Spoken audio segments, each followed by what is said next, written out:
क्या है guys, welcome to back my अभी स्टडी ट्यूटोरियल। वीडियो में हम लोग क्लास 8 का तीसरा चैप्टर घन और घनमूल देखेंगे। तीसरा चैप्टर क्या है? घन और घनमूल है। क्लास 8 का तीसरा चैप्टर घन और घनमूल। पहले हम लोग जानेंगे घन और घनमूल होता क्या है। पहले घन जान लेते हैं।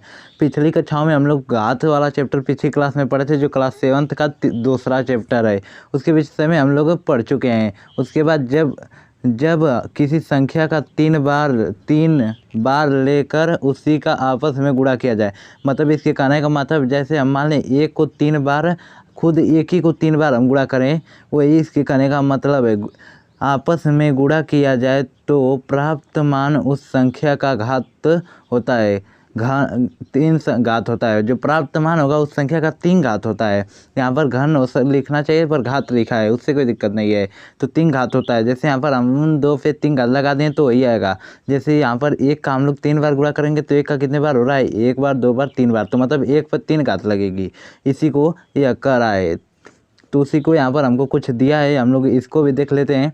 हाँ, यहाँ पर हमको 2 का 3 बार गुणा किया है, तो 2 का 3 बार गुणा किया है तो इसका मान आ जाएगा इस पे, या तो 2 का 3 बार इस तरह लिखें या 2 पे 3 घात लिखें। 2 पे 3 घात इस तरह हम लगा दें तो उसका भी मान 8 आएगा, मतलब उसका मान जो होगा वो 8 आएगा। उसके बाद हमारे पास जो दूसरा है, 3 का 3 बार गुणा किया है, उस 3 पे या 3 घात लगा देगा तभी मान 27 आएगा। इसका 3 बार 3 का 3 में गुणा करेगा तो 9, और 9 का 3 में करेगा तो 27, तभी भी इसका मान 27 ही आएगा।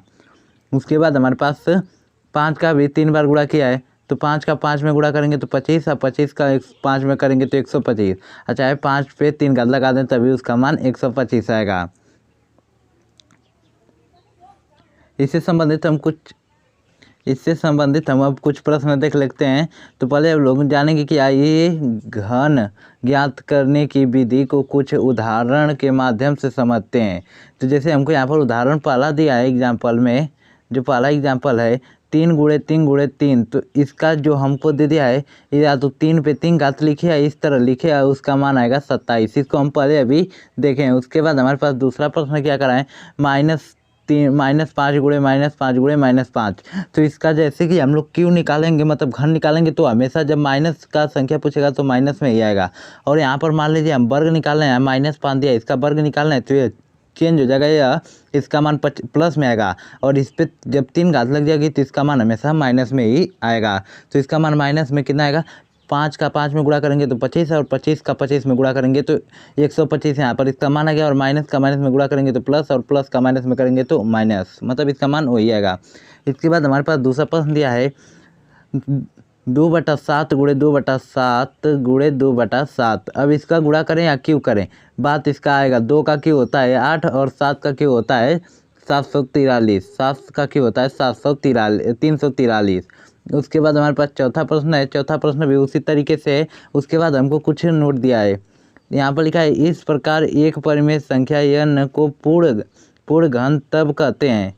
पूर्ण घन तब कहते हैं जब किसी परिमेय संख्या m के बराबर, मतलब यहाँ पर जो सूत्र दिया है n बराबर, n मान लीजिए हमारी परिमेय संख्या है तो n बराबर m गुणे 3 बार होगा, तब यह पूर्ण संख्या होगी। यहाँ पर जो कहा है, यहाँ पर 3m है, फिर उसके बाद m पे 3 घात है, m पे 3 घात है।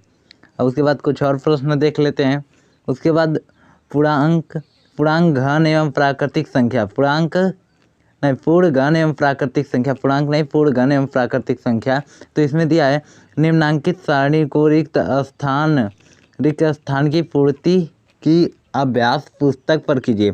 जो हमको करना है अपने अभ्यास पुस्तक पर करना है। हमको यहाँ पर पहले 3 का दे दिया है और लास्ट का 1 दे दिया है, और हमको यह बीच में 3 भरना है। तो इसको पहले तो हम लोग किसका वर्ग, इसका क्यों करेंगे, तो 4 का क्यों कितने बार होगा, 4 का 4 बार गुणा करेंगे। 4 का 3 बार गुणा करेंगे तो 4 का 3 में, पहले 4 का 4 में करेंगे तो कितना हो जाएगा, 4 का खुद 4 में करेंगे तो 16, फिर 4 में करेंगे तो 16 16 32 16 43 16 चौको 64। तो 4 का क्यों कितना होगा 64। 5 का हमको क्यों मालूम है कितना होता है, 5 का 125 होता है, मतलब यहाँ पर कितना बढ़ेगा 64, यहाँ पर कितना बढ़ेगा 125। 6 का होता है 216, 6 का जो क्यों होता है वह 216। आप हमेशा 10 तक क्यों याद कर लीजिएगा। 8 का होता है 512, 8 का 512, और 7 का जो होता है वह 343 होता है। 7 का क्यों 343 होता है। 9 का होता है जो 9 का क्यू होगा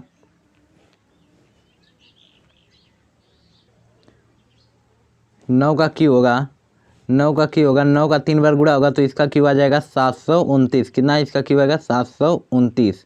9 का क्यू होता है 729। इसी प्रकार से आप लोग 10 अपने पुस्तक में रिक्त स्थान को पूर्ति कर लीजिएगा। यह NCERT बुक से हम लोग ने लिया था क्लास 8 का तीसरा चैप्टर।